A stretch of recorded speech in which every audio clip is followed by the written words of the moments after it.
Alright guys, back again. Let's review the Texas Chainsaw Massacre Part 2 as part of my Texas Chainsaw Massacre franchise reviews. And as with the last video, as with every other film that I will review in this franchise, I am doing a collab with Derek from Derek's Horror Corner.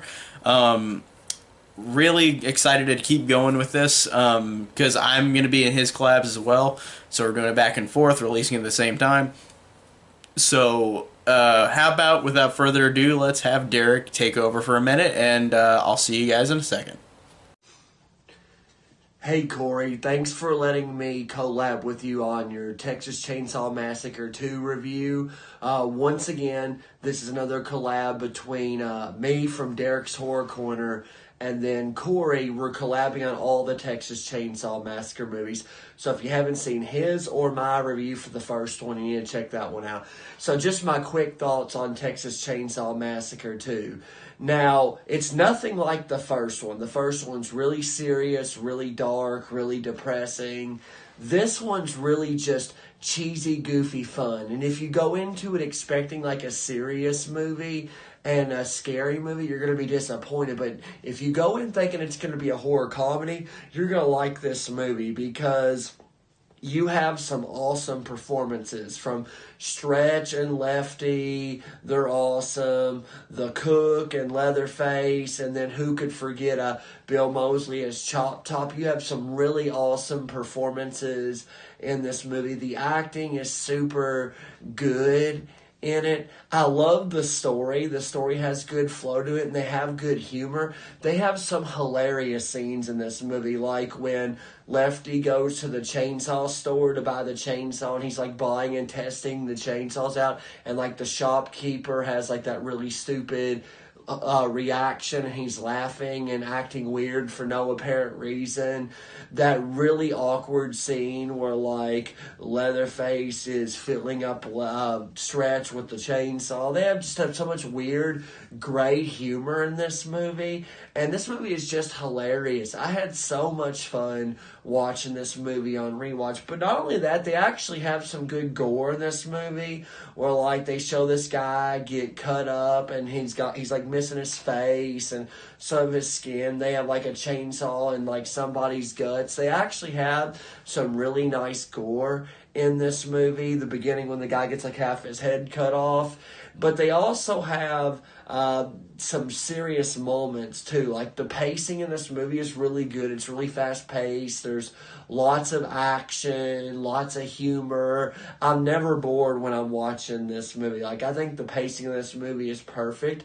And honestly, in its own way, this is a really good movie, and I don't have hardly any flaws with it. I know this is pretty divisive for a lot of people, but to me it's simple. If you go in expecting a horror movie that's serious, you're going to be disappointed, but if you go in expecting a horror comedy, you're going to have a lot of fun with this movie. And then again, Corey, thank you for letting me collab with you on your Texas Chainsaw Massacre 2 review.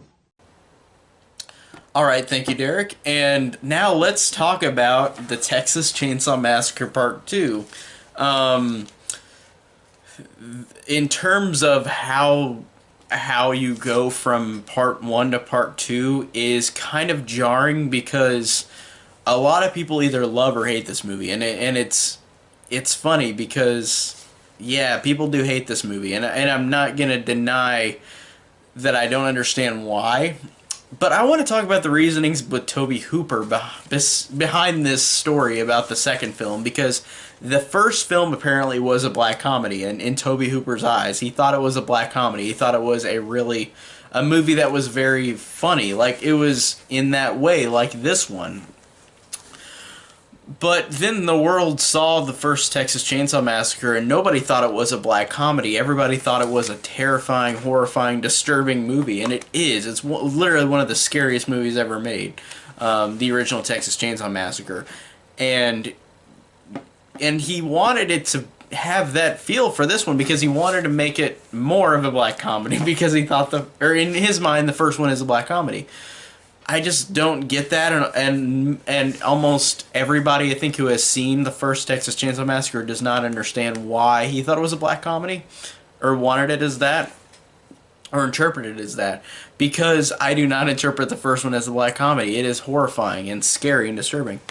And I really like, honestly, even though a lot of people hate this movie or love it, I like how this movie does such a different thing from the first one, where it is so comedic in my eyes, where it starts out in a way like the first one, but then you realize the tone changes, but in a way where I enjoyed it like a lot. But I want to talk about the opening of the movie too, and the opening credits or the opening narration, like the last one. It's weird because in the intro it states that Sally survives like she does in the first movie, but then she tells the story to the authorities, and they literally can't find the house that like the Sawyer family was in. There's no evidence of anything. I just thought that was a weird transition from movie one and movie two, because they literally cleaned up all their evidence, like this house that like Sally ran away from. Like there's no proof of it at all, and it even says that in the intro narration, like there was literally no proof, no authorities could find any proof of them being there. And I just thought that was weird. Like it was just a strange thing of them nobody being able to tell where the Sawyer family was. It's just kind of weird inconvenience. It's like they picked up all their murder equipment so quickly and dead bodies and bones. Like I thought that was kind of off. But despite that, it's kind of a little writing thing that just has to be done in this movie just because they don't want to use the same location again, which I give them credit for because it has a great new location in this movie. But I also liked in the intro that they talked about that there have been bizarre murders in the past 13 years after the first movie. They just can't find the Sawyer family. They just don't know where they are. And I like that a lot. And again, the plot in this is very cool and very different because it's about this character named Stretch, Caroline Williams' character, who is awesome. This is an awesome performance from her. I love her in this movie. She's genuinely just such a sweet character, and her performance is just so fun. And I like how she's a radio DJ, who is it sets up to where she encounters the Sawyer family because she plays on the radio them killing off these kids at the beginning of the movie. So she is stuck in this predicament. But honestly, like I loved every second of seeing Caroline Williams in this movie. She was just so great in this movie overall. Like I really loved everything about her. And I love how she had such a great personality. Like whenever she's at the beginning of the movie, whenever she's talking to the other guy at the radio station, and she calls her darling, she's like, "Don't call me darling, damn it!" Like it was just funny the way she said it. And I really like that opening as well, where she keeps getting calls from these two high schoolers that are seniors, and they are being douchebags, and then they're in the dark on the bridge, and then there's this truck that appears, and then it does a great job of slowly showing that it's Leatherface and his family, but it's great because it's humorous, but it's also scary at the opening with the kids being chased in right next to each other in the cars or in the vehicles. And I love how they've got the song, the Oingo Boingo music playing, where it's this really silly kind of music, but it works really well with the horror of like Leatherface like slashing the kids. And that one death of the kid driving, like you see the back shot of his head, he's just got half of his skull is just gone, and he's just sitting there with his hands flailing because he's got no head or half of a head. It was really, really awesome. That's a great kill. I really love that a lot. And again, it just does a great job in the opening of being really scary but really self-aware funny in the same way, and it's a way I enjoyed it. And you know who I also enjoyed in this movie? Who the actor who doesn't like this role is Dennis Hopper. Dennis Hopper in this movie I think is so incredibly fun, and this guy is the uncle to Sally and Franklin. So he's got a vendetta against this family, and he's been presumably spending 13 years trying to find them.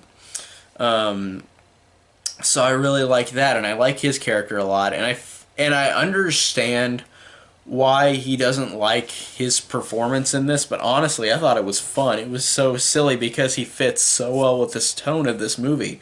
I think he just might not have liked the role he played. Maybe that's I don't know why. I've just heard that Dennis Hopper doesn't like this performance that he did himself.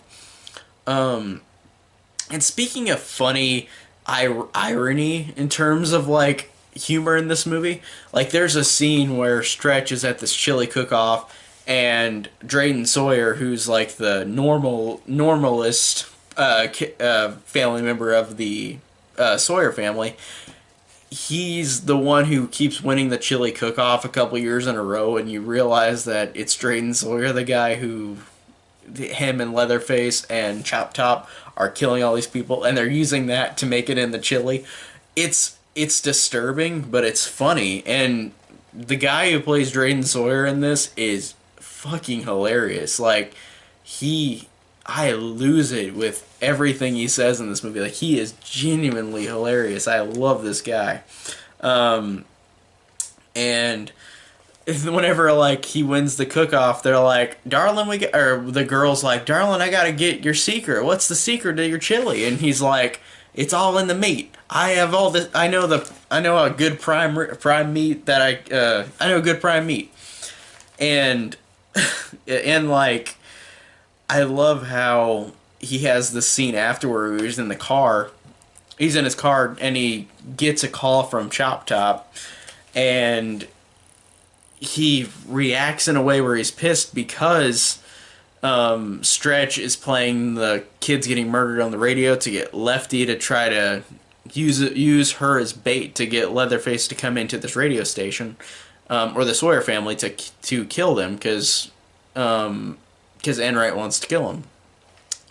But I love this scene where Drayden Sawyer realizes that the murder has been playing on the station, and he's talking to Chop Top, and this is just so crazy the way he says it.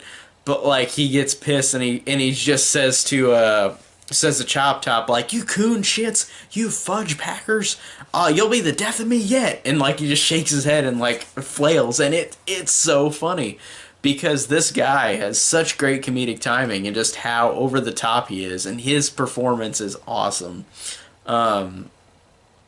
And I love after that it leads to the radio station scene where Stretch is there, and then Chop Top first appears, and he's played by the actor who played the hitchhiker in the first one, and I think they were originally gonna have like, I don't know if they were gonna have like a twin brother of his, but I guess this is another brother of that hitchhiker, but he was in Nam instead, so he wasn't in the first movie. But I really loved Bill Moseley in this movie as Chop Top. He is genuinely hilarious too, and I love how again the humor and the horror work very well. Where Stretch is scared, and it's just her and Chop Top in this radio station, and she knows he's dangerous even before she's even met him. She knows he's dangerous, and she talks her way out of it. And again, she's such a smart character because she really works in a smart way to talk this guy out of it, even though she knows that he's insane. And that jump scare of Leatherface just revving up his chainsaw and running out into the room while her and Chop Top are talking is a perfectly executed scare. Like, I do jump at that, and I think it's great, and I love that. Because, again, this movie has a great amount of horror in it that works very well, and a great amount of humor that works just as well. Like, I think this is one of the best horror comedies because it does a great job of being horrifying but really hilarious at the same time.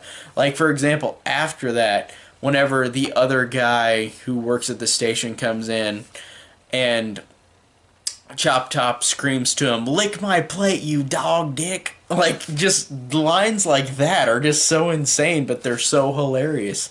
And again, they keep going back and forth between horror and comedy, but it works very well.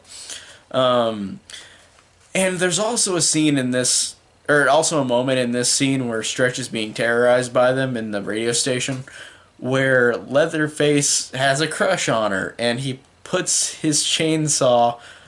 literally puts the edge of the chainsaw right between her legs, and then he starts shivering and like and shudders, and I think he just like ejaculated on screen. Like it's kind of creepy, but it's so weird that they have that in the movie. But it's just such an odd moment where like he loves her, and even Chop Top says Bubba's in love. Bubba's in love. He's got a girlfriend.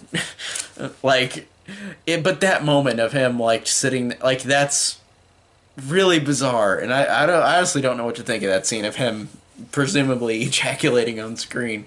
Um, but it's such a strange scene. Um, and I do like after that you get Stretch and Enright or Lefty Enright and Stretch, and how they both like work together to find the new hidden location of the Sawyers, and I like their relationship, even though it's kind of scarce. But I like their relationship where like they both are like she goes to him and tells him like I've got this information on my like this soundbite I got from the radio that this guy called me and they were killed on call, and I like how they work together. Um, and then I really like how they've got this new hidden location, which makes sense in the intro where it says like 13 years there have been bizarre murders and like nobody knows where the Sawyer family is. It's an underground location under an abandoned carnival, which is really cool. That's an awesome, different, unique location. Underground, underneath a carnival. That's really cool. And yeah, it's over the top and like over exaggerated. Like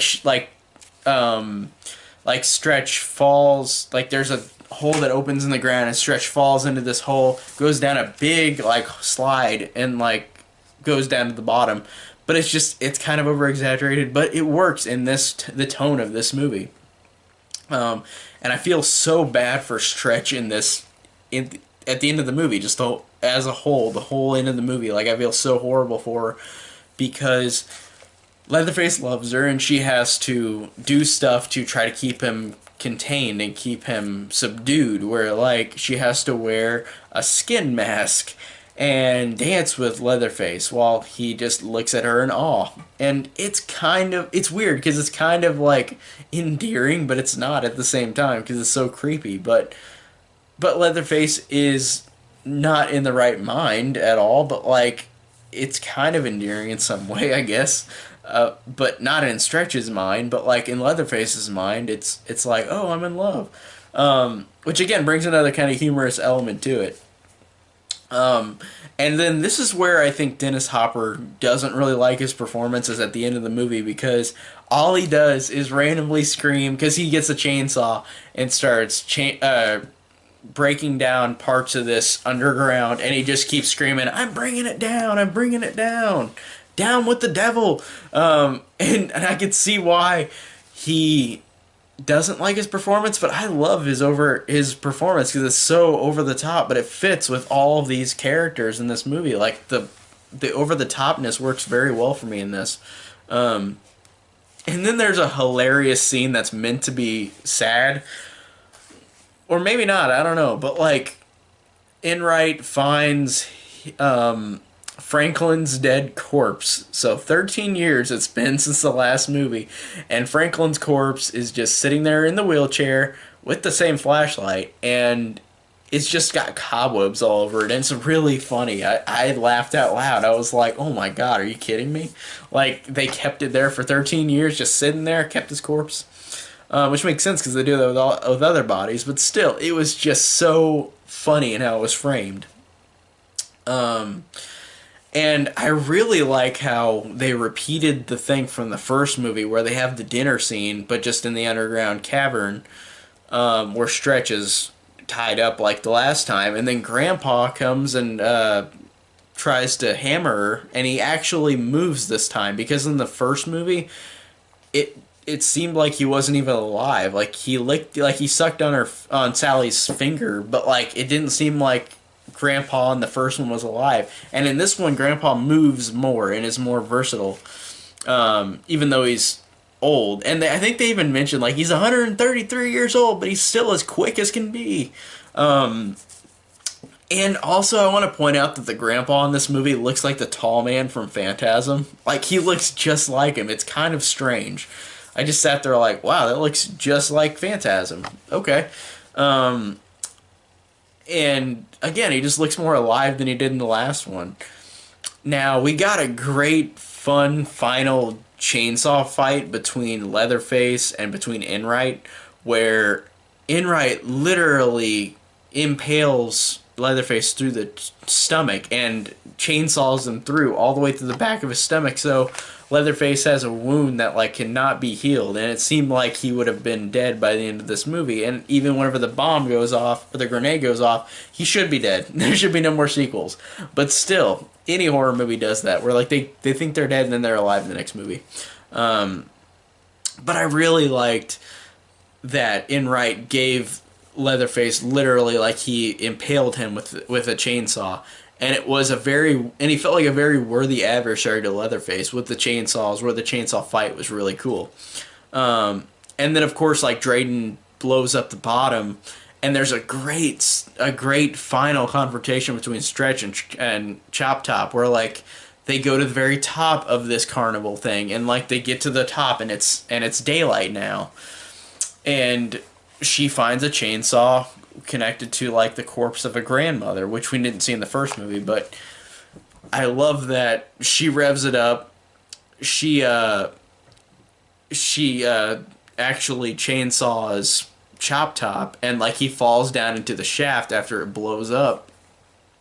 And I love that moment of where she just like before she gets him, like she's trying to rev up the chainsaw, and it's actually really suspenseful. And then whenever she revs it up and slashes Chop Top and he falls down, that moment of her like dancing around and acting like she's gone insane is awesome. And it's an outer wide shot of her just on top of this little building thing and like dancing around with the chainsaw like the first movie. And it works perfectly on a wow, that's a great ending level, and also on a silly level, because it's like it's parodying the first movie where like Leatherface did that, but this time Stretch does it. Since Leatherface is dead by the end of the movie, presumably, even though we got all these other sequels, but yeah, I love that ending. That's a fantastic ending. And overall, I really did love the hell out of this movie on rewatch. I thought it was incredibly fun. I really like these characters. I love the humor. I love the gore. This really isn't an incredibly effective sequel that people rip on, and I understand. I'm not going to sit there and say, I don't understand. I do. But for me personally, I love this sequel. This is a great black comedy. It's just genuinely so fun, and it's one that I want to rewatch more because I've only seen it a couple times. But every time I've seen it, I've loved it even more. So I need to watch it more often. So that's my review on the Texas Chainsaw Massacre Part 2. And stay tuned for mine and Derek's review on the Texas Chainsaw Massacre 3. And thank you guys so much for watching.